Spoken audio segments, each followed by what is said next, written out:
Buenas noches con todos.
¿Cuál es mi traje?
Pueden-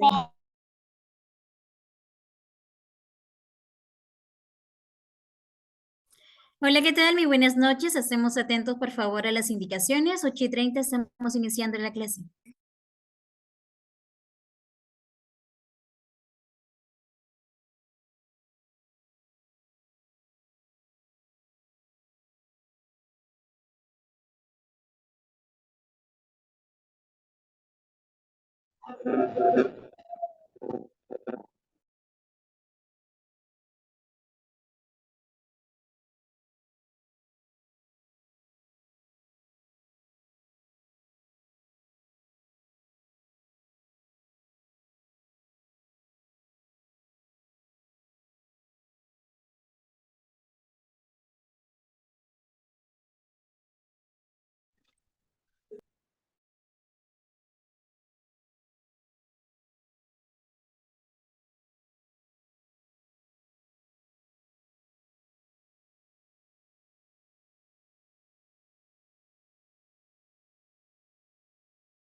¿Qué tal? Muy buenas noches. En breve comenzamos.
¿Qué tal? ¿Cómo estamos? Muy buenas noches. Bienvenidos a esta primera clase acerca de nuestro taller, en este caso, de TDAH. Sí, ahí los veo conectados. Hemos estado bastante animosos desde el principio.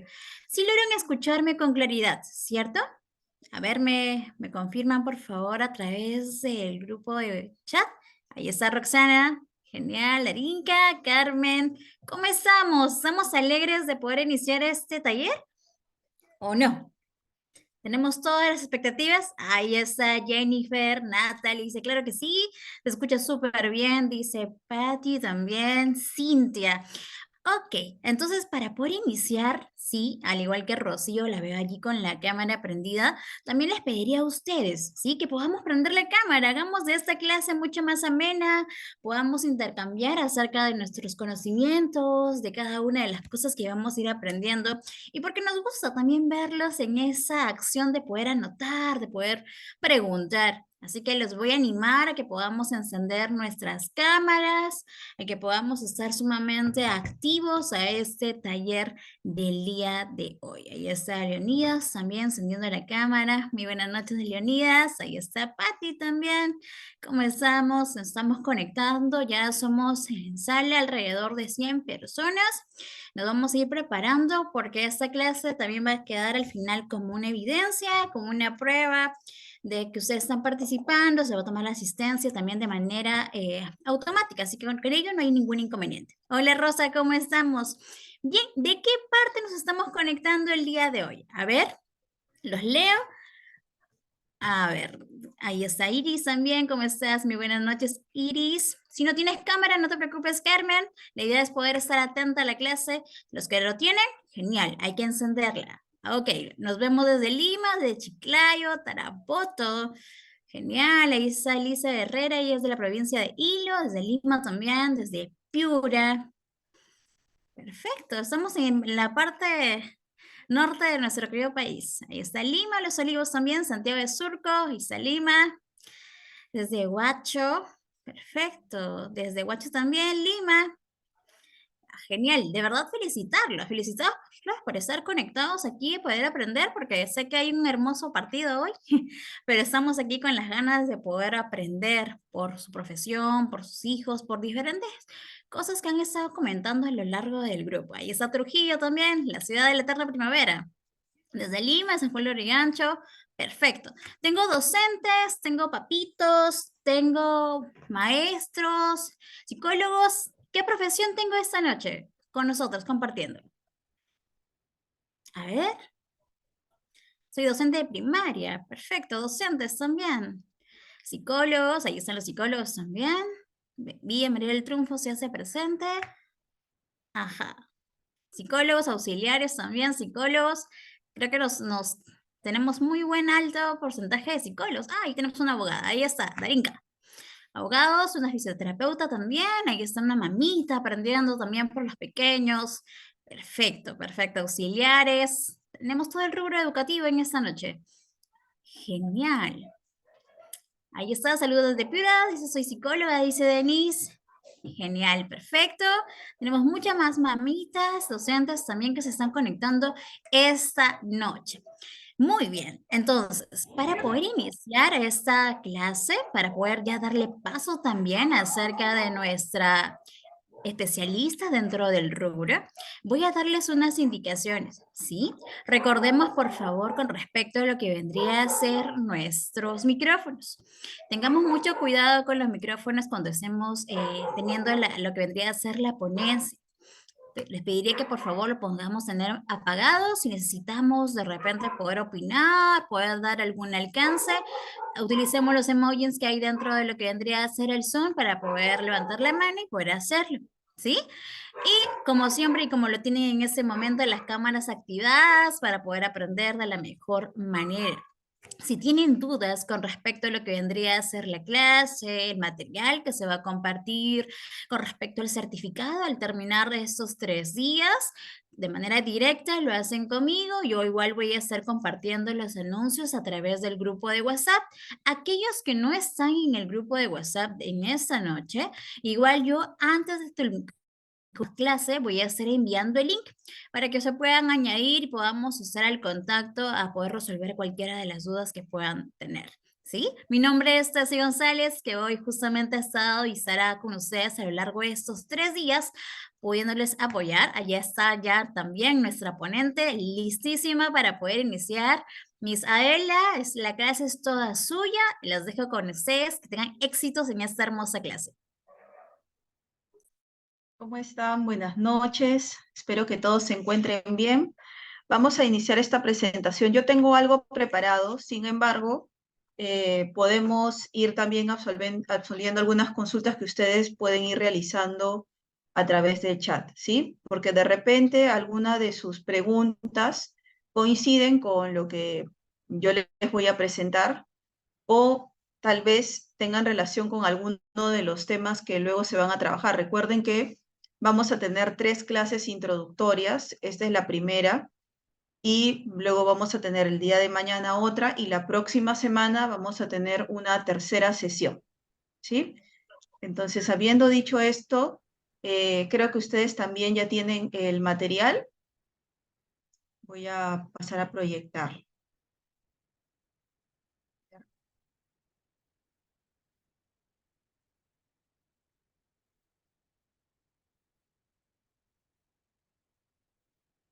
Bien.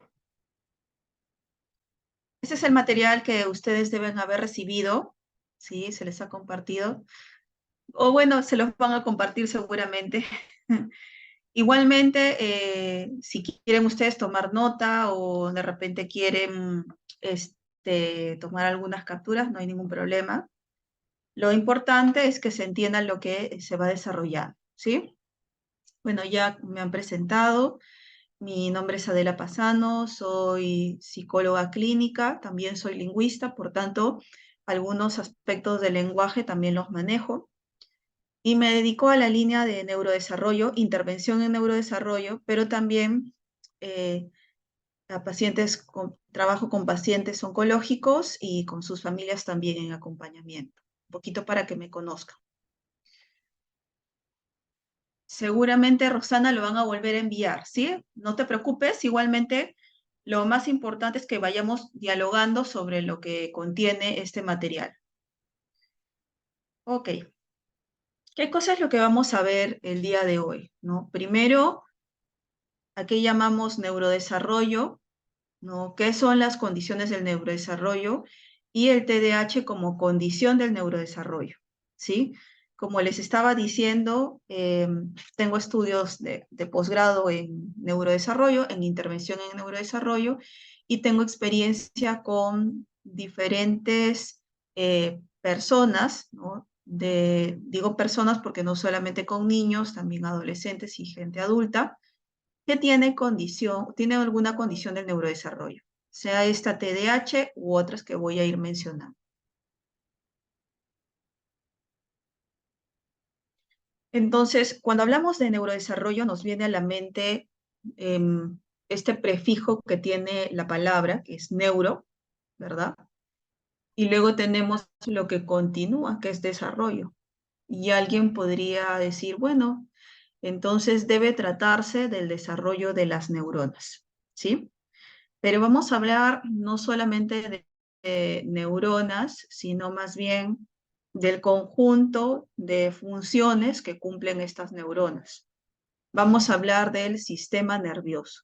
Cuando hablamos de neurodesarrollo, involucramos siempre al sistema nervioso, ¿sí? El sistema nervioso que está compuesto no solamente por el cerebro, sino también por otras partes que se encuentran en el encéfalo, ¿sí? Y la médula espinal, que es muy importante, que conecta el cerebro con el resto de nuestro cuerpo, y las terminaciones nerviosas que vamos a tenerlas no solamente en nuestras extremidades, sino en distintas secciones de nuestro organismo y que van a permitir justamente el identificar las sensaciones y dar una respuesta inmediata. Entonces, por ahí alguien se estará preguntando, ¿y por qué estamos hablando de neurodesarrollo? ¿Por qué de repente estamos hablando de este sistema nervioso? ¿Qué relación tiene con el TDAH? Bueno, para empezar, el TDAH, como les había comentado, es una de las condiciones del neurodesarrollo de acuerdo con la clasificación que tenemos en manuales como el DSM-5 y la CIE-11. El DSM-5, perdón, que fue publicado en el año 2013, y la CIE-11, que ha sido publicada en el año 2019. ¿Sí? ¿Y por qué se habla de condiciones del neurodesarrollo? Se habla de condiciones del neurodesarrollo porque hay una alteración en este funcionamiento del sistema nervioso que provoca una serie de conductas, ¿sí? Que vamos a ir identificando y a partir de esta identificación de conductas vamos a hacer la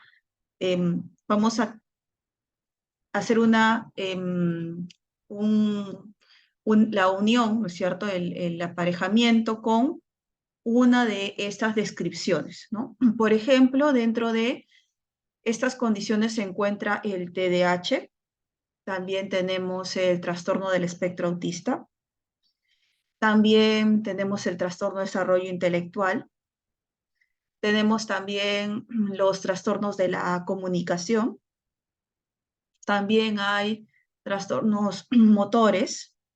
Entonces, y dentro, ¿no?, de estas condiciones o de estos trastornos, así se les denomina de acuerdo con estas definiciones de los manuales, vamos a encontrar también grupos, no todos son iguales, ¿no?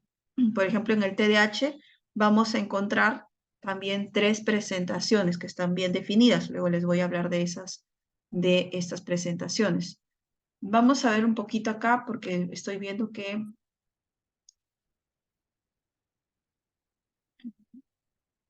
ok, no te preocupes, estaba leyendo sus comentarios, pero también aquí me parece que había una manito levantada. ¿Sí? Había una persona que había levantado la mano. Ya, no. ¿Qué les parece si en 10 minutitos, que voy avanzando con la sesión del día de hoy, permito que ustedes hagan consultas directamente, ¿sí? Y vamos conversando, ¿sí? Tratemos que las consultas sean, ¿no?, relativas a lo que estamos el día de hoy señalando, porque de repente tienen alguna inquietud y esta inquietud que ustedes tienen está relacionada con lo que vamos a ver mañana o la próxima semana, ¿sí? Voy a leer esta pequeña cita porque me interesa sobre todo lo que está aquí resaltado en azul, ¿verdad? El neurodesarrollo se da a través de un proceso dinámico. Cuando hablo de dinámico, quiere decir que no es estático. Quiere decir que se da en combinación con otros factores de interacción entre el niño y el medio que lo rodea. Como resultado, se obtiene la maduración del sistema nervioso con el consiguiente desarrollo de las funciones cerebrales. Recordemos que el cerebro va a comandar una serie de funciones, como por ejemplo el lenguaje, ¿sí? Tenemos una función comunicativa y la función comunicativa está relacionada con el habla, por ejemplo. Lo que estoy haciendo el día de hoy, hablando con ustedes. Pero también el sistema nervioso va a estar relacionado con, por ejemplo, ciertos comportamientos, ¿ok? Ciertos comportamientos que de repente nosotros podemos ir observando en los niños desde que son pequeñitos. Si yo veo de repente que un niño es muy travieso, no me llama la atención, ¿verdad? Porque los niños suelen ser traviesos. Pero tal vez sí me llamaría la atención el que, además de ser travieso, yo noto que cuando está incluso sentado, presenta cierto temblor, ¿no? En las manos, en los brazos o en las piernas. Entonces, eso sí me llama la atención. Y no es que el niño esté siempre así, pero este detalle podría darme una luz de cuál puede ser la característica que me va a hacer que yo hipotetice sobre una condición, ¿verdad? Entonces, no por verlo una vez digo, ah, ya, tiene hiperquinesia. Pero si ya veo que en más de una ocasión, cuando el niño está sentado, ¿verdad? Digamos, está en reposo, no está jugando, tiembla un poquito, le tiemblan un poquito los brazos, las piernas, por allí, ¿no? Que puedo pensar que hay esta característica y que eso me puede conducir a pensar que tiene una condición específica, ¿sí? O en este comportamiento puedo notar que quizá el niño, cuando se le llama por muchas veces, no voltea, ¿no? O sea, lo llamo una vez, otra vez, insisto, ¿no? Tengo que acercarme y mirarlo directamente para que el niño, y a veces incluso así se niegan a mirarnos. Entonces esa es otra de las características. El mismo retraso en la aparición del lenguaje ya puede ser una de las características. Con eso sí debo aclarar, hay que tener cuidado porque no necesariamente el retraso implica una condición del neurodesarrollo, pero sí está dentro del grupo de conductas o hechos que nos pueden hacer pensar que hay una condición del neurodesarrollo, ¿sí? Entonces, uno va tomando nota de las características de cada uno de los niños y va a clasificar, ¿no? Entonces, por eso acá se habla acerca de este sistema nervioso que está asociado a diferentes funciones que tiene el cerebro. Hay niños que no solamente presentan esta dificultad para hablar, sino que acompañada de esa dificultad para hablar, uno va viendo que tienen cierta rigidez en el cuerpo y que como tienen esta rigidez en el cuerpo, les es muy difícil, por ejemplo, caminar, ¿sí? O movilizarse. Voy a apagar los micros porque si no tenemos eco.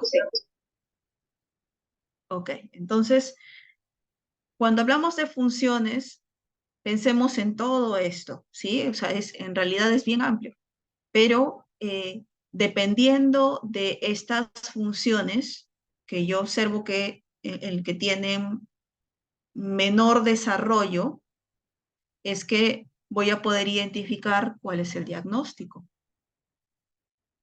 cuál es la dificultad, ¿sí? Ok, vamos a ir viendo esta de acá. Entonces, fíjense en esta cita también, ¿no? Porque la pregunta que abre esta lámina es, ¿qué son las condiciones del neurodesarrollo? Dice, son trastornos con base neurológica. Esto quiere decir que el niño, mientras su sistema nervioso se ha ido formando, ¿verdad?, ha presentado un comportamiento diferente, ¿sí? En términos médicos, sería una anomalía.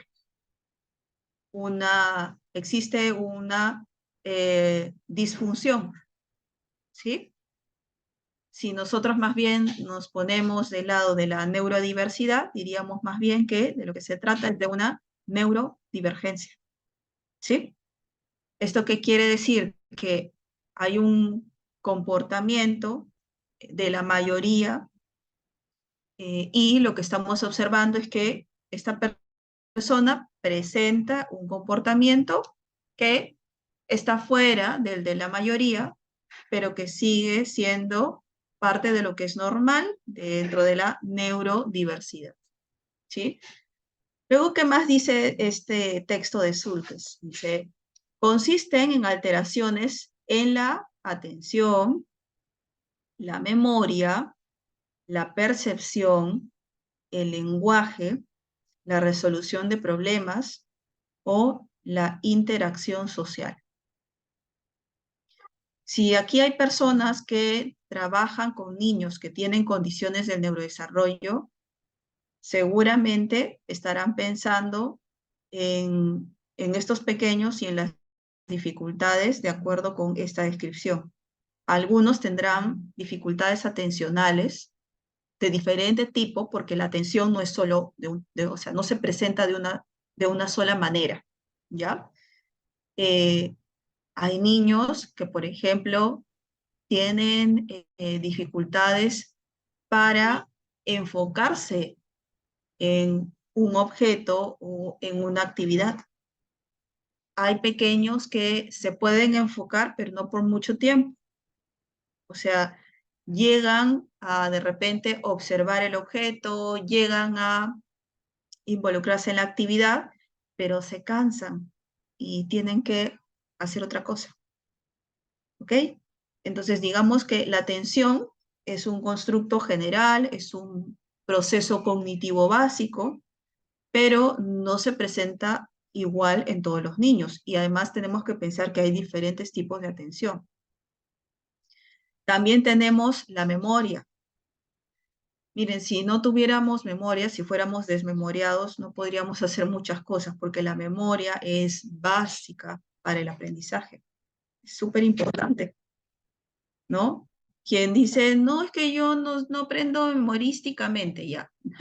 Una cosa es repetir algo sin un sentido, sin que sea significativo, pero aquel que dice que aprende las cosas sin utilizar la memoria nos está mintiendo, porque para el aprendizaje se necesita memorizar. Ahora, los caminos para memorizar pueden ser diferentes, ¿no? Hacer que esta experiencia de aprendizaje sea significativa, ¿no? Hace que quede grabado ese hecho, este nuevo conocimiento, este nuevo saber en nuestra cabecita y que podamos evocar ese recuerdo en el momento que lo necesitemos, ¿sí? La percepción tiene que ver con la interpretación del estímulo. Yo de repente puedo sentir un ruido fuerte, ¿verdad? Y mi percepción puede ser, bueno, se reventó una llanta, un neumático, ¿sí? Pero mi percepción, el significado que le estoy dando a ese ruido podría ser una bomba, ¿sí? Entonces, la percepción, el cómo le damos significado a estos estímulos también va a depender de cómo sentimos esos estímulos, ¿ok? Y actualmente se sostiene por varios investigadores que las alteraciones sensoriales, para aquellos también que de repente trabajan con pequeños o que tienen experiencia directa porque son papás, mamás o cuidadores de niños que tienen alguna alteración sensorial, ¿sí? Que dicen estos especialistas que probablemente las alteraciones sensoriales se conviertan también en otra condición del neurodesarrollo, porque actualmente lo que se observa es que simplemente se trata de, eh, eh, digamos, variaciones en la sensación y la percepción de los estímulos por parte de personas que tienen condiciones del neurodesarrollo y por otras que no, ¿ya? Bien. Estamos jugando ahí con, con nuestra pantalla, no han aparecido ahí unas líneas, pero igual se lee el texto, ¿verdad? El lenguaje, como ya lo habíamos señalado, y en el lenguaje, repito, hay una también gran variabilidad, ¿ya? Porque hay personas que no pueden comunicarse mediante habla, pero con una intervención adecuada pueden comunicarse a través de, por ejemplo, estímulos gráficos, ¿no? O sea, imágenes, ¿sí? O a través de gestos. Entonces, digamos que las alteraciones del lenguaje pueden ser porque el niño, ¿no? La persona no tiene habla o porque de repente presenta un retraso en el habla o porque de repente su habla tiene alguna característica muy particular. Y con esto no estoy hablando de, entonces si mi niño no puede articular bien un sonido consonántico, entonces estoy hablando de una alteración neurológica. No, eso no es una alteración neurológica. Podría tener un correlato con una alteración neurológica si fuera algo motor, pero no estamos hablando de, por ejemplo, alguien que no puede articular, repito, la R, la R, la L, todos los sonidos consonánticos. Eso significa que tenga una condición del neurodesarrollo. Pero hay personas que presentan dificultad para identificar ciertos sonidos, por más que se los repito muchas veces. Identificar esos sonidos les cuesta. Y como les cuesta identificarlos, también producirlos. Entonces, allí sí hay una alteración neurológica. Allí sí estamos hablando de una condición del neurodesarrollo. Es un trastorno fonológico. Así como otras personas presentarán de repente dificultades al momento de armar oraciones, enunciados. Allí también hay un trastorno, también con base neurológica. También hay otras personas que van a presentar, ¿no?, dificultades para la resolución de problemas o en la interacción social. Resolución de problemas suena bien amplio, ¿no? Bien, ¿qué tipo de problemas te estás refiriendo? Cosas tan sencillas como pueden ser de repente tomar decisiones en el día a día para poder manejarte en casa o manejarte en la institución educativa, ¿sí? O decidir por algo. Y también en la interacción social, porque quizá, ¿no?, vamos a ver algunos casos en los que más bien la dificultad se encuentra en el yo puedo hablar, yo puedo comunicarme, pero me siento muy torpe cuando estoy con otras personas. Entonces, no sé cómo iniciar una conversación, no sé cómo continuar esa conversación, no descifro aquello que me está diciendo la otra persona sin palabras, ¿no? Porque sabemos que cuando conversamos no solamente están las palabras, sino están los gestos, están comentarios que podemos hacer. Entonces, cuando yo veo una persona que de repente habla súper bien, ¿verdad? Pero cuando está en interacción conmigo, no lee, entre comillas, ¿no? No comprende esto que le estoy diciendo de manera indirecta, ¿sí? Entonces allí podríamos hablar de una característica de alguna condición del neurodesarrollo también. ¿Ok? Entonces, fíjense que es bien amplio, ¿no? O sea, este saco de condiciones del neurodesarrollo es súper grande y las características se van a ir agrupando dependiendo de la condición específica que vayamos a ver.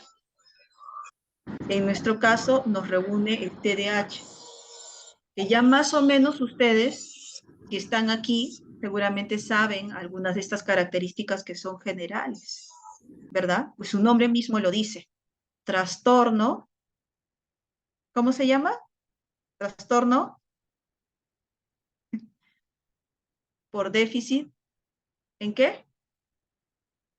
En la Atención. De atención. atención y hiperactividad. Así es, No, de déficit de ¿verdad? atención y hiperactividad.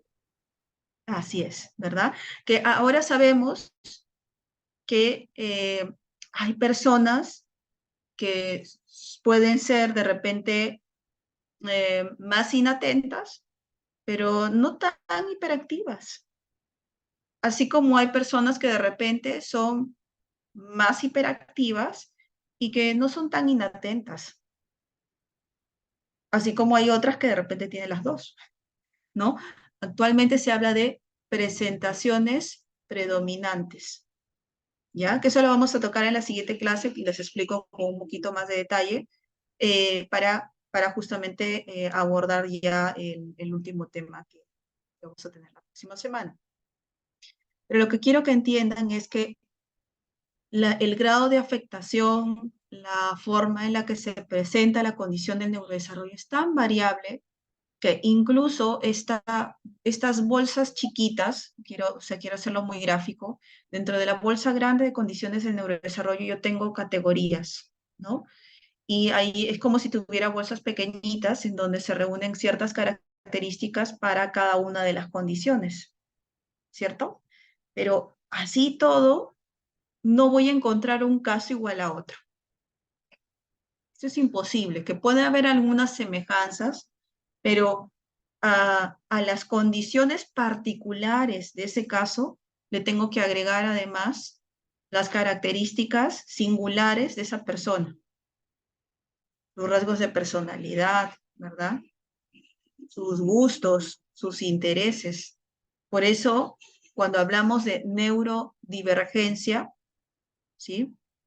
Pensemos en que en realidad la neurodivergencia es otra de las características de este mundo que es neurodiverso. Incluso dentro del grupo de personas que no son neurodivergentes, los neurotípicos, ¿verdad? Los que no tienen condiciones del neurodesarrollo somos bien distintos, ¿verdad?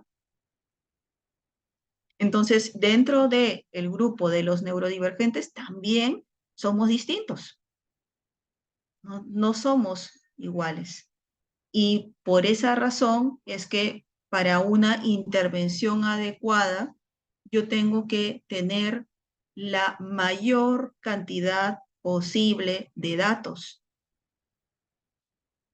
Bien importante, si yo quiero aplicar una estrategia, si yo quiero aplicar una técnica, ¿cómo la aplico? Este es un curso de especialización donde yo les voy a compartir lo que yo sé y lo que aplico y con lo que trabajo, pero no significa de que ustedes en el momento que estén interviniendo no van a innovar, no van a crear, no van a encontrar sus propias estrategias. Por supuesto que sí, porque estoy partiendo de algo bien importante.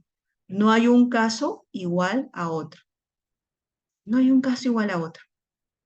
Entonces, de repente lo que yo les cuento les suena familiar, pero ¿no? Cuando estén en la interacción con esa persona que es neurodivergente, ustedes se van a dar cuenta de qué cosa es lo más ajustado, qué cosa es lo más apropiado para esta persona, ¿sí?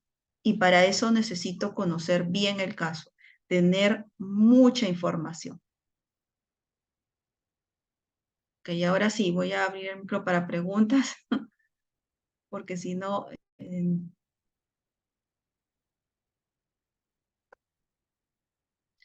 Natalie nos dice, disculpe, ¿estamos hablando de personas o niños? Yo hablo de personas en general porque las condiciones del neurodesarrollo se presentan las características, uno las va observando en pequeños, ¿cierto? Desde que son pequeños.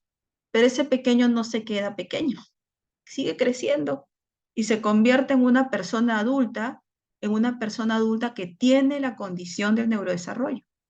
Porque las condiciones del neurodesarrollo, así yo aplique a estrategias o técnicas, no desaparecen, ¿sí? Son condiciones que nos van a acompañar toda nuestra vida. Y lo que hace la persona que es neurodivergente puede ser una persona pequeña, un niño, ¿no? Un adolescente o un adulto.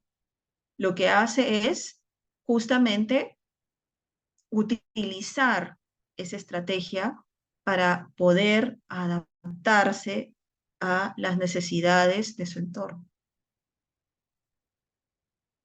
¿sí? O a las necesidades sociales. A ver, ¿cuáles son las causas de estas alteraciones? Miren, también allí, porque las condiciones son súper, hay muchos factores, son multifactoriales.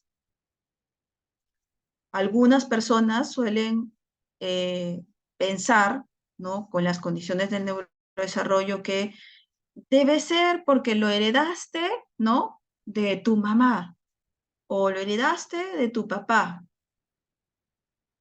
¿Es posible heredar una condición del neurodesarrollo? La respuesta es sí. ¿Es el único factor que existe? La respuesta es no. O sea, puedo tener una condición del neurodesarrollo porque de repente mi papá o mi mamá tiene la condición, o los dos de repente, pero también puede ser que tengo la condición porque simplemente en el momento de la formación del sistema nervioso hubo una alteración metabólica, ¿sí? Endocrina, y eso ocasionó el que el pequeño tenga la condición. O puede ser también que durante el momento del alumbramiento, es decir, en el momento perinatal, ¿verdad? Allí en esa etapa perinatal hubo alguna situación, algún factor, ¿no es cierto?, ambiental que ocasionó la aparición o la generación de esta condición, ¿sí? O podría ser también después del nacimiento. Condiciones ambientales que repercuten en este desarrollo normal, en esta evolución normal del sistema nervioso y que generan la condición. Usualmente allí tenemos el trastorno de desarrollo intelectual, ¿sí? Que, por ejemplo, en países como el nuestro, ¿no? En países en vías de desarrollo con altos niveles de pobreza, ¿sí? Son factores muy fuertes. O sea, ocasionan que tengamos una tasa mayor, por ejemplo, de trastorno de desarrollo intelectual que en países que se encuentran, que tienen una economía diferente a la nuestra y que son países del primer mundo, ¿sí? O sea, Perú y otros países con características similares, ¿no? Van a tener, o tienen, mejor dicho, una tasa mayor de trastornos del neurodesarrollo, por ejemplo, en el caso de discapacidad intelectual, ¿sí? Trastorno de desarrollo intelectual. Entonces, es multifactorial. A ver, por aquí están haciendo otras preguntas. Aquí dice, uno de ellos son las vacunas en los recién, y ahora están las vacunas de los tétanos. Natalie, lo que actualmente se sabe, lo que pasa es que ahí hay que tener cuidado con esta afirmación acerca de las vacunas, ¿sí? Lo que numerosos estudios señalan es que no existe una correlación entre las vacunas y la aparición de condiciones. ¿Y qué cosa es lo que más bien señalan estos estudios o las conclusiones de los estudios? Lo que ocurre es que las características, ¿sí? Las características del niño que tiene condiciones, que tiene una condición de neurodesarrollo, comienza más o menos a apreciarse con mucho más nitidez al año o un poquito más del año, año y medio. Tiempo que coincide con la aplicación de las vacunas. Entonces, para de repente un papá, una mamá, un cuidador que observa el que se le pone la vacuna al niño y luego aparece, ¿no? Esta o a la par aparece la sintomatología o estas características, inmediatamente, ¿no? La idea que surge es, fueron las vacunas las que ocasionaron la condición del neurodesarrollo. Pero lo que señalan ahora las investigaciones es que no. Hace poco justamente estuve en una conferencia de un neuropediatra que ha sacado hace poquito una guía de vigilancia. Una guía de vigilancia es un conjunto, ¿no? de pautas que, o de hitos, ¿no? que un especialista, los especialistas sobre todo que ven a niños pequeñitos, deben ir notando que el niño, si el niño presenta o no, pero de una forma rápida, ¿no? Para poder intervenir también pronto. Entonces, él señalaba con respecto a esto que les estoy comentando lo mismo, ¿no? Él no es el único que lo dice, esto ya se viene viendo desde hace mucho tiempo. Hay una coincidencia en tiempo y por eso es que si yo soy una persona que obviamente tengo la noticia de que mi niño, mi niña, tiene una condición del neurodesarrollo, quiero saber qué lo originó. Y lo más rápido que puedo hacer es asociar, ¿no? con la vacuna. Pero no es la vacuna, es simplemente que han coincidido en tiempo, ¿sí? La vacuna más bien lo que hace es prevenir, ¿no? una serie de enfermedades que sí podrían ser hasta mortales, ¿no es cierto?, en los niños. Así es que esto de que, y yo sé que es muy fuerte en algún, que incluso ahora que tenemos tanta información por redes se dice, ¿no? Las vacunas generan las condiciones. En realidad no es así.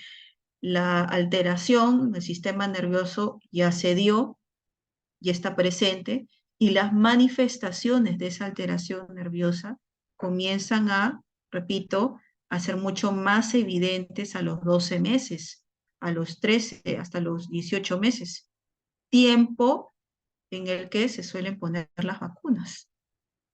Entonces, lo primero que hacen los papás es le echan la culpa a la vacuna, o el cuidador le echa la culpa a la vacuna, pero no es de esa forma cómo aparecen las condiciones, ¿sí? Igualmente, podemos conversarlo. Vamos a ver, acá hay otras preguntitas.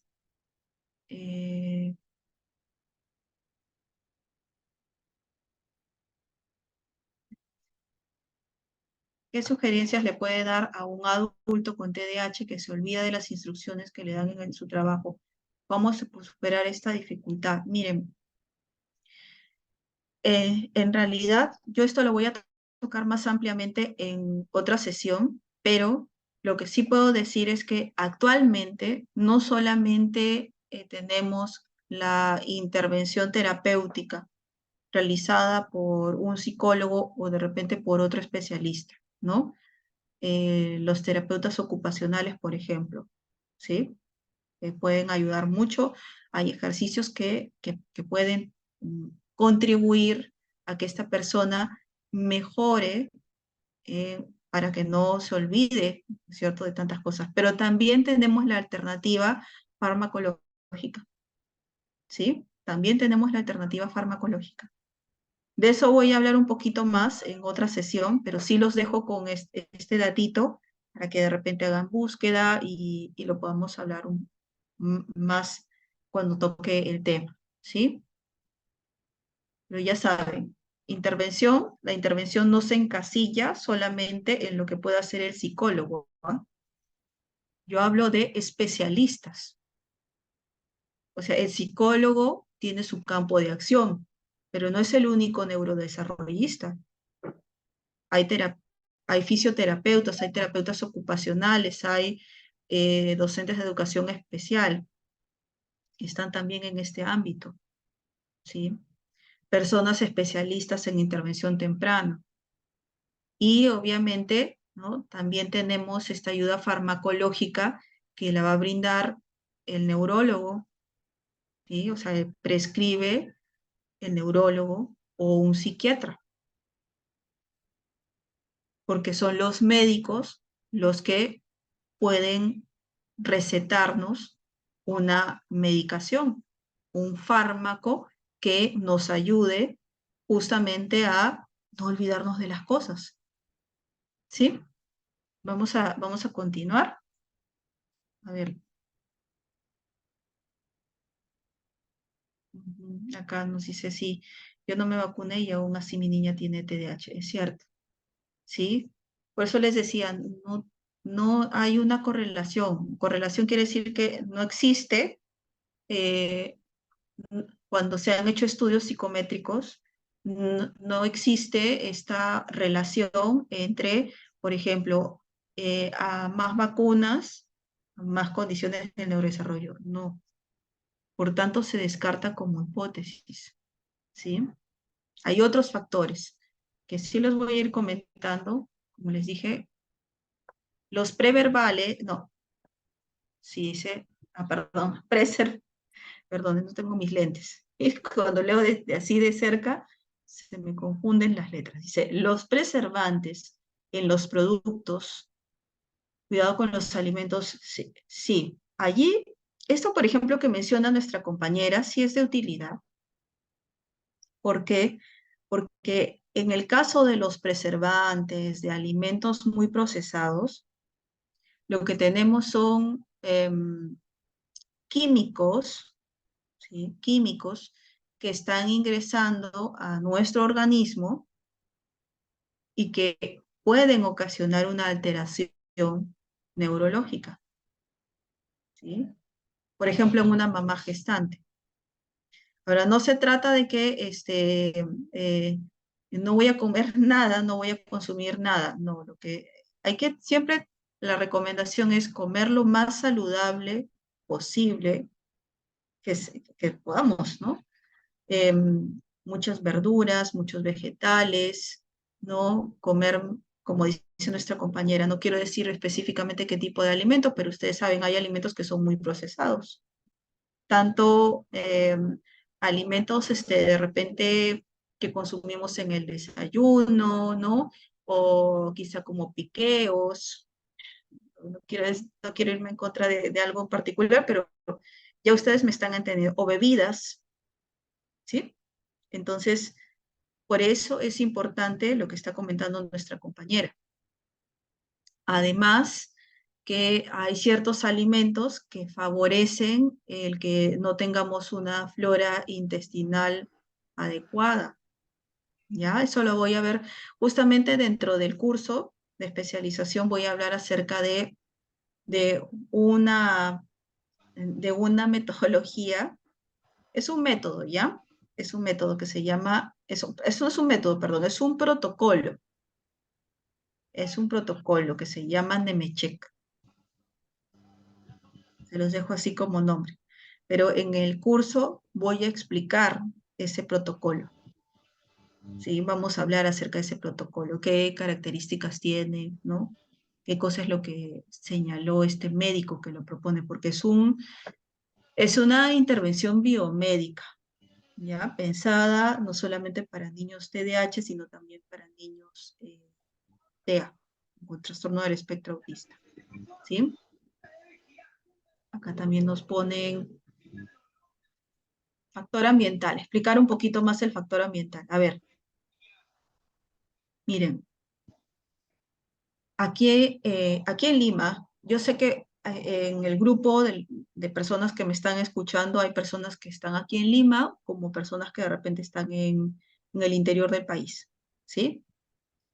Pero acá en Lima hay zonas que están cerca del puerto, de nuestro gran puerto del Callao,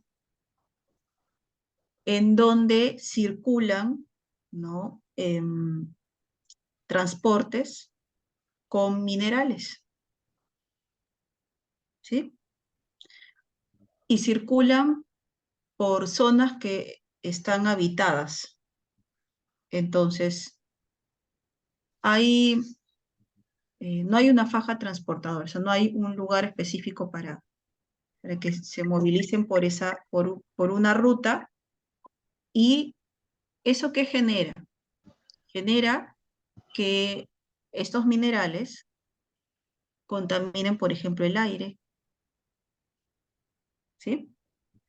Y nosotros no vemos estas partículas, pero muchas personas que viven justamente en esas zonas cocinan, preparan sus alimentos con leña, en ollas que están abiertas. Entonces, si yo tengo un recipiente donde estoy preparando los alimentos y está abierto y el aire está contaminado, esas partículas caen en ese alimento. Y la persona que lo consume también se contamina. Eso es ambiental. ¿Sí? Una persona que bebe también agua, ¿okay? Eso es ambiental. Agua que está contaminada, ¿no? Agua que tiene toxinas también. También tenemos a mamás que de repente por desconocimiento toman ciertos medicamentos que finalmente repercuten en el bebé que están gestando. ¿Sí? Por ejemplo, ¿ya? Drogas sociales y drogas que no son sociales, ¿no? El tabaco, el alcohol y las drogas que son ilegales, ¿no? Ilícitas. Pero también podríamos tener en ese grupo, ¿no? Un medicamento como, a ver, los anticonvulsivos. Hay mamás que no saben que cuando están gestando no pueden consumir anticonvulsivos, pero la mamá los necesita porque si no consume esos alimentos convulsiona. ¿Sí? Entonces, en ese caso, el médico tiene que informar a esa mamá, ¿no? O hacerle la advertencia, ¿no? De si que quede en estado, pues esta medicación no va a poder seguirla tomando porque le va a ocasionar un daño a este bebito, ¿no? Que van a hacer. Entonces, hay, como les digo, como hoy es el día del partido, disculpen, pero en la calle están...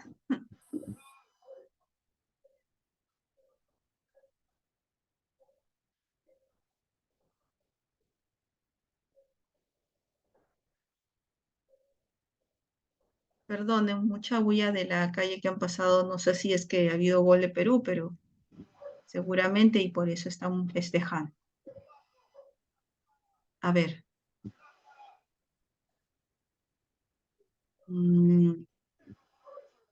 Acá nos dice, por ejemplo, una persona, nos está escribiendo un compañero, nos pone, ¿cuándo hay que recurrir a la medicación, ¿no? Y ya no solamente a terapia?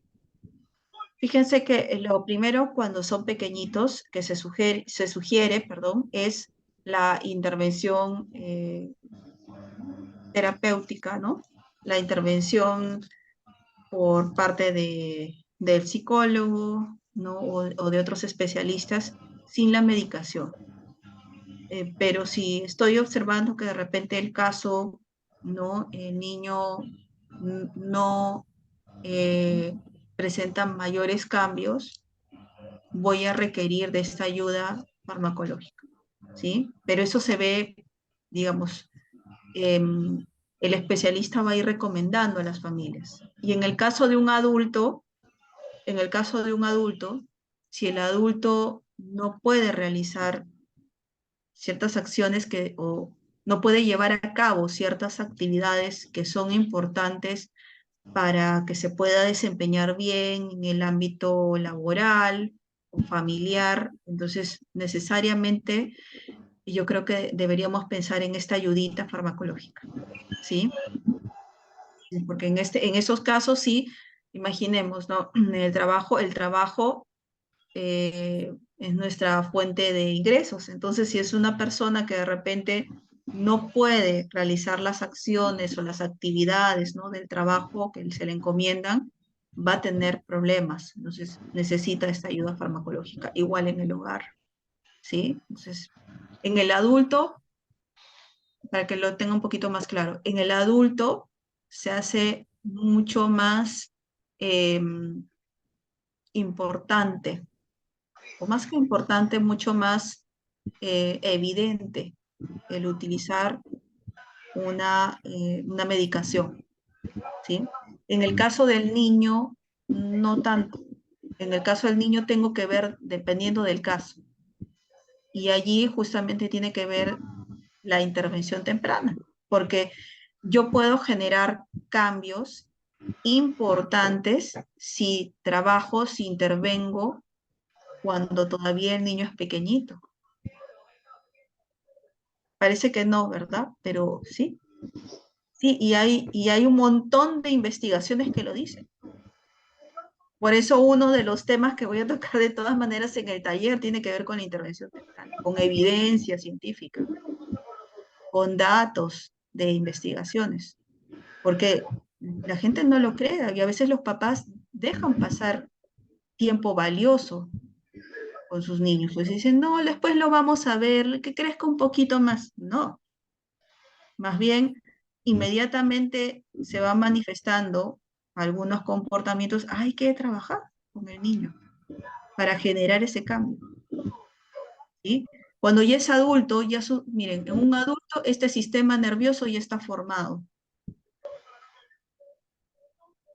No es que no se puedan generar cambios, ¿ah? Con esto no quiero la fatalidad, ahí de repente alguien me está escuchando, sí, entonces ya no puedo hacer nada. No, no es así.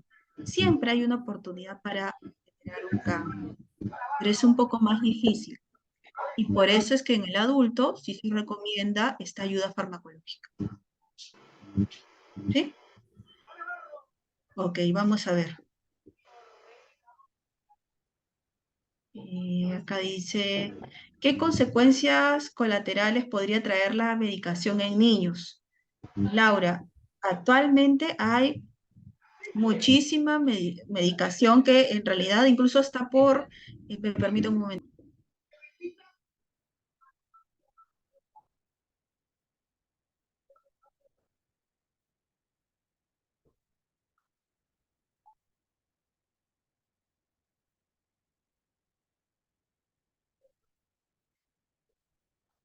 Bien, lo que se tiene es medicaciones que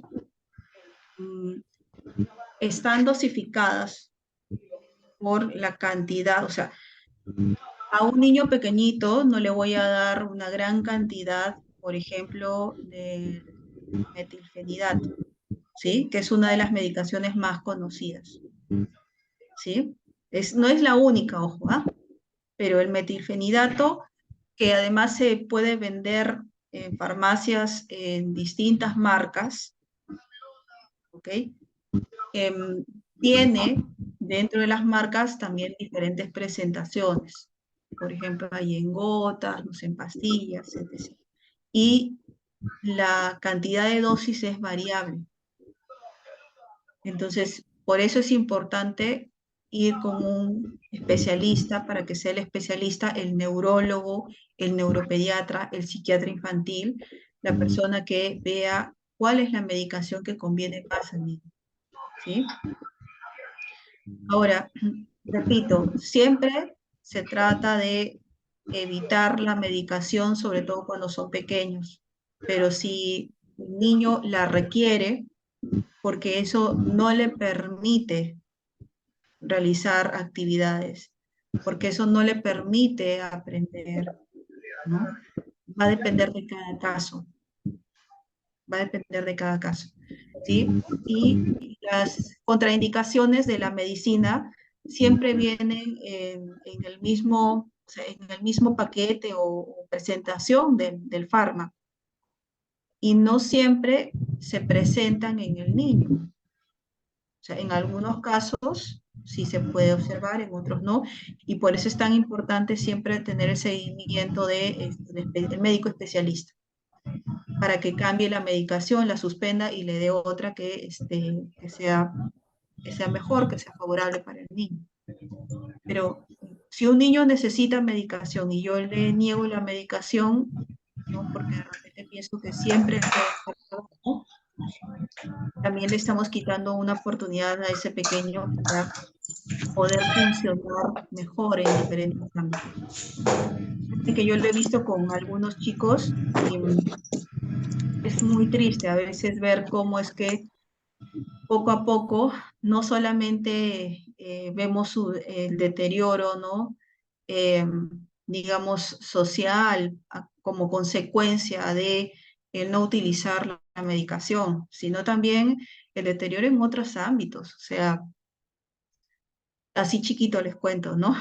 Conocí el caso de un chico que ya estaba entrando en la adolescencia, había cumplido ya 12 años, la mamá no quería por nada del mundo que él tome una medicación que ya el neurólogo le había prescrito, y este chico,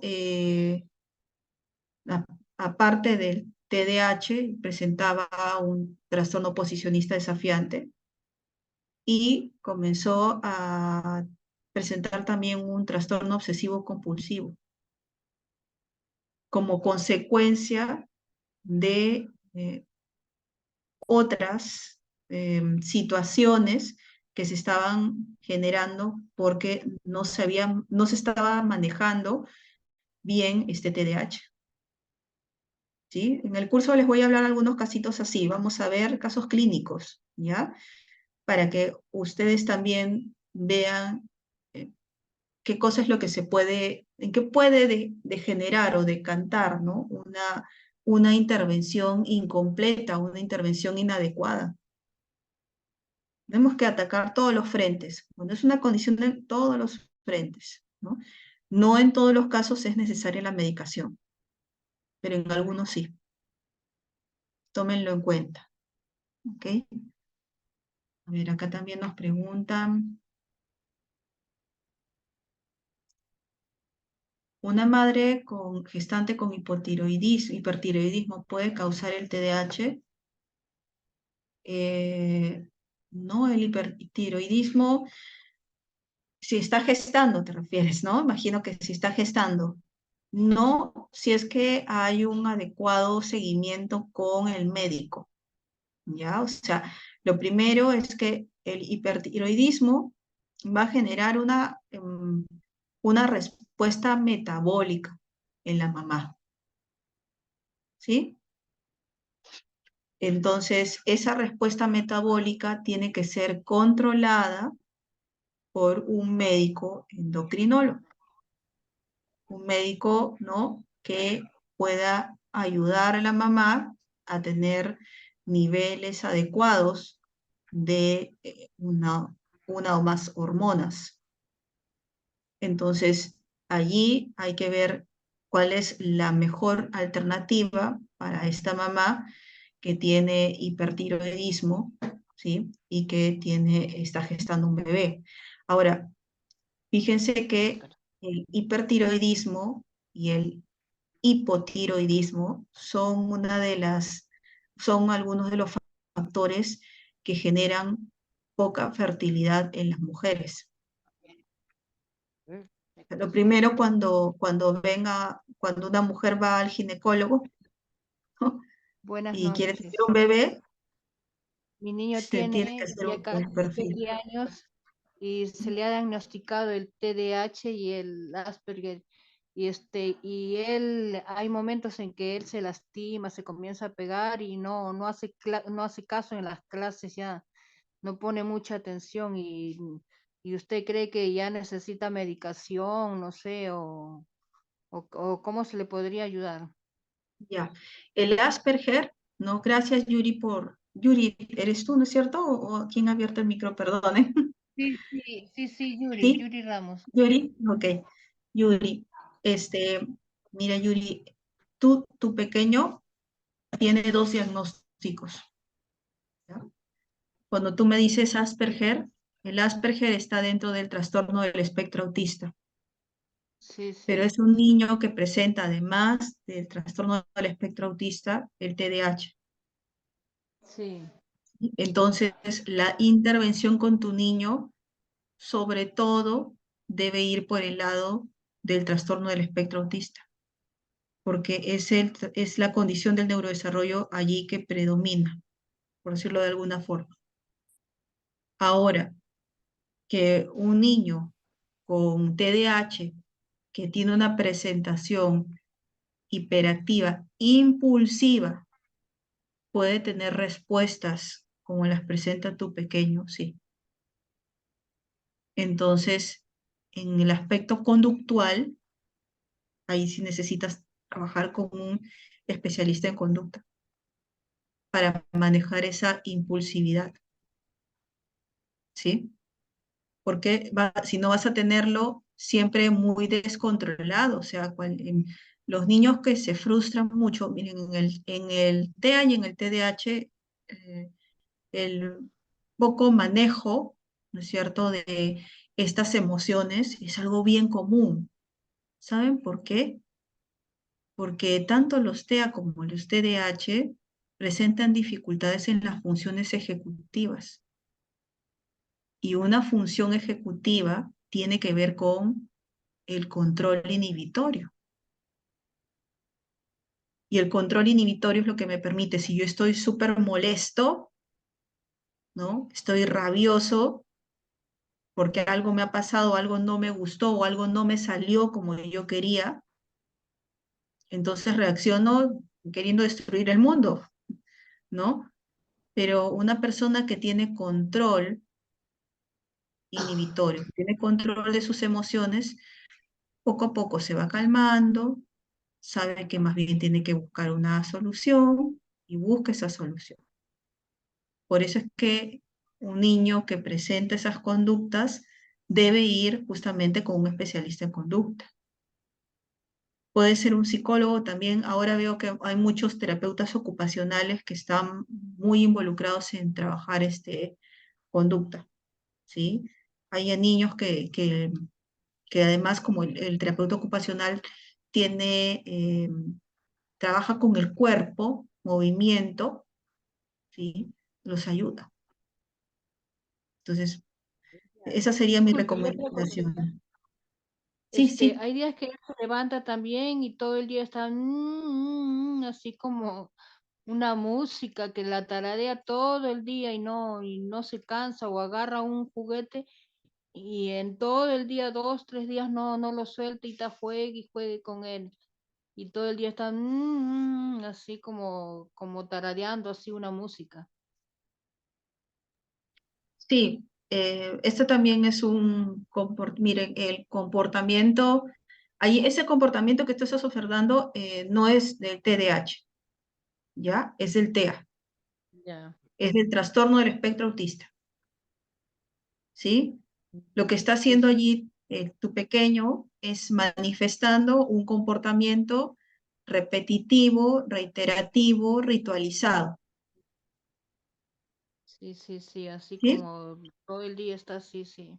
Así es. Y puede estar así y no se cansa, ¿no? Usualmente un niño que hace, tiene un juguete que le gusta mucho, juega y lo deja y tiene que jugar con otros juguetes, ¿no? Luego lo puede retomar, pero uno va observando que hay un ping-pong con otros con otros juguetes.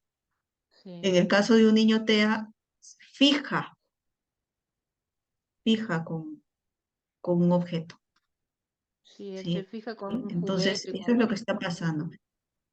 Ya, en ese caso, ¿no? Hay que ayudar a tu hijito a que poco a poco se haga más flexible y que pueda estar de repente con ese juguete un rato y luego lo guardamos o lo dejamos de lado y presentarle otros elementos que pueden ser de su interés para que nos fije en ese juguete, en ese objeto.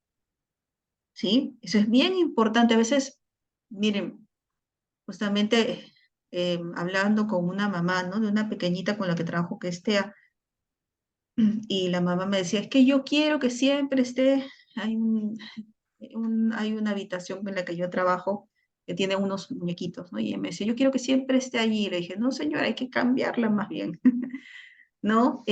¿Por qué? Porque si no fijan, ¿sí? Pero esa es parte de la intervención no TDAH, sino TEA, ¿ok? Ya voy a responder las últimas preguntitas porque si no, gracias. igual nos vamos a ver mañana. Así es que los invito a que se conecten nuevamente mañana y la próxima semana también vamos a tener nuestra última sesión. ¿Ya? A ver, voy a responder acá las preguntitas del chat. A ver, está aquí. ¿Es suministrar omega 3? ¿Sería útil? Miren, hay dietas, ya, hay dietas que contienen omega, sobre todo, ¿sí? Omega 6, ¿ya? Omega 6, sí, omega 6. Porque es omega 3, omega 6 y omega 9. Mañana les traigo el dato, ¿ya? Pero, por ejemplo, en este protocolo que yo les decía, ¿no? En el protocolo Nemetschek, lo he repetido ya como 3 veces, si ustedes quieren, tienen interés para que busquen. Es una intervención, como les digo, biomédica, ¿sí?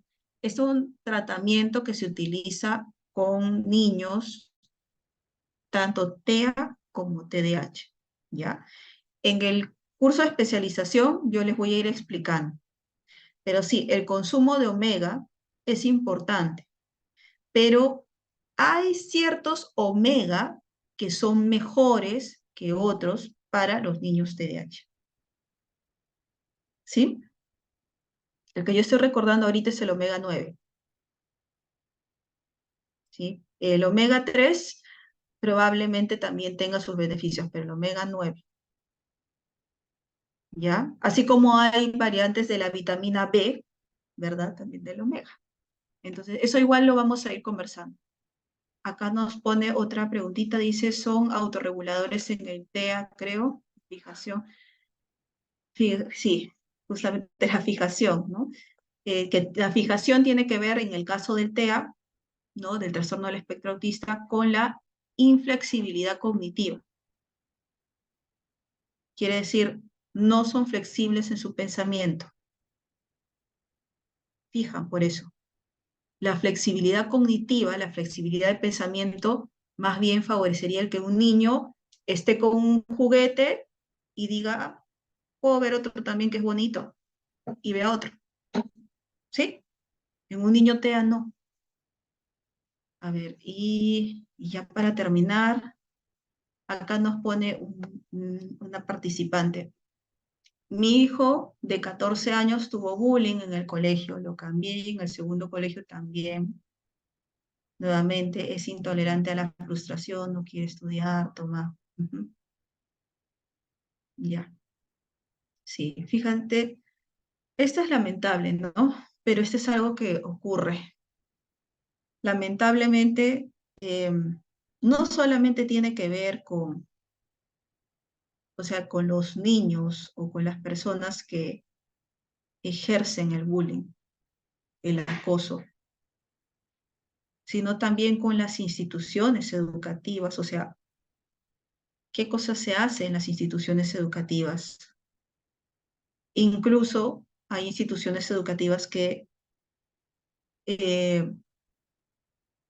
no son amables con la neurodiversidad. Hay que decirlo así. no son amables con la neurodiversidad. No, inmediatamente saben que hay un niño neurodivergente que está postulando a la institución educativa y no lo aceptan. Le ponen 1000 trabas. De repente desapareció la vacante, ¿no? Y eso yo lo he escuchado incluso de, bueno, de algunas personas con las que he tenido lamentablemente que alguna vez conversar, ¿no? Yo no voy a cambiar a los niños o yo no voy a cambiar la metodología de trabajo por un niño, ¿no? Y bueno, una consecuencia es el bullying. También lo vamos a trabajar, vamos a verlo, ¿sí? Pero qué bueno que esté tu pequeño con medicación, porque de no ser así, él no podría estar tranquilo, ¿no? Quiere estudiar, toma, esto le ayuda, sí. Pero lo de no poder relacionarse con sus compañeros ya no es del TDAH, estimada participante, ¿ya? Eso es por la experiencia negativa que él ha tenido, no es por el TDAH, ¿sí? Esta negativa de él se ha cerrado, ¿no? Se ha, digamos, se ha metido en su caparazón como una tortuguita porque ya no ha sufrido, ¿sí? El bullying ha hecho que sufra y ya él no quiere intentar acercarse a otras personas. Pero eso no forma parte de las características del TDAH. Son conductas que han surgido justamente por esa desconfianza que él tiene ahora cada vez que se enfrenta a un medio, ¿no? En donde sabe que puede ser víctima. ¿Ok? Bien. Espero verlos y verlas mañana. Los invito a que sigan participando de estas sesiones introductorias, que ojalá les gusten y que puedan hacerme las preguntas que les vienen a la cabeza, y yo voy a ser muy honesta en decirles, mira, no tengo la respuesta, si no sé, porque sí me gusta hablar con mucha sinceridad. Y bueno, espero también verlos más adelante en el curso de especialización, ¿sí? Y le dejo ahora el pase a nuestra coordinadora. Disculpa. ¿Qué ¿Podría hacer tal, una Miss? ¿Qué consulta? tal? Qué gusto poder haber finalizado ya esta primera clase donde hemos visto bastante consultas de parte de cada uno de nuestros participantes. Ha sido bastante ameno, definitivamente ello. Sé que tienen muchas más preguntas. Definitivamente el día de mañana vamos a conseguir poder absolverlas, seguir aprendiendo de la mejor manera. Así que les voy a pedir a que podamos encender nuestras cámaras y poder tomar la foto correspondiente a este primer taller. ¿Sí? Así que, a ver, por favor, encendemos aquí las cámaras. Ok, nos vamos alistando. Miss Adela, si me puede ayudar con también con la foto de respaldo, se lo agradecería un montón. ¿Sí? Ahí Claro que estamos sí. listos. Ya, perfecto. Creo que ya todos estamos listos. A ver, esperamos a alguien más. Miss, usted nos da la voz y posamos. 1, 2, 3. Ahí está. Una más, creo, para el recuerdo. Ahí vamos, a la cuenta de 1. Miss. 2 y sonrían, por favor. 3. Excelente. Antes de poder culminar lo que vendría a ser esta primera clase, quiero presentarles las diapositivas que de repente no pude compartirles al inicio por un problema técnico.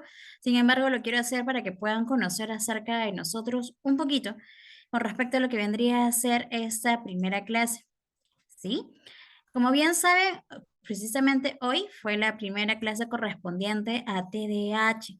Cabe recalcar que esta es una clase introductoria con respecto al tema. No es que sea directamente parte de todo lo que vamos a ver, sino son pinceladas de cada uno de los talleres, del diplomado que vemos. Hoy ha sido la primera clase, el día de mañana vendría a ser la segunda y el día miércoles estamos culminando ya con este gran taller.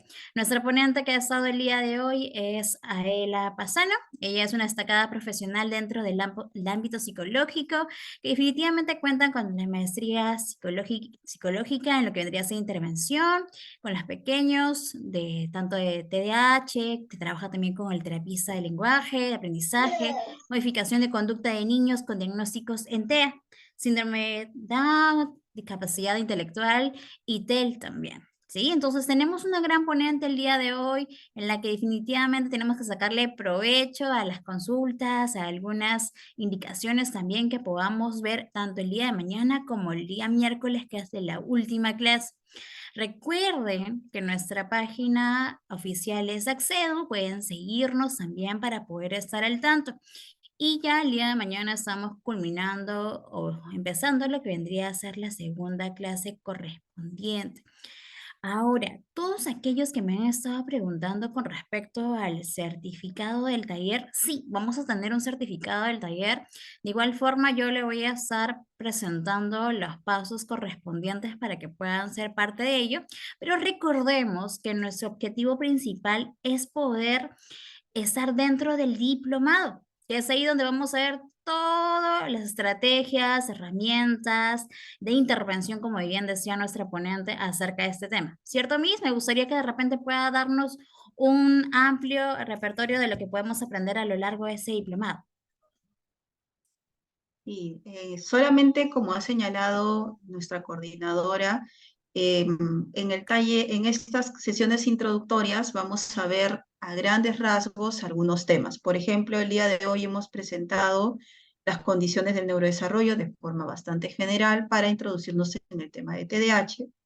Pero, y así vamos a tener durante estas 3 sesiones, pero en el curso de especialización vamos a ver estrategias que se pueden de repente trabajar con niños pequeños, con personas más grandes, con adolescentes, con adultos, porque la intervención es diferente también, ¿sí?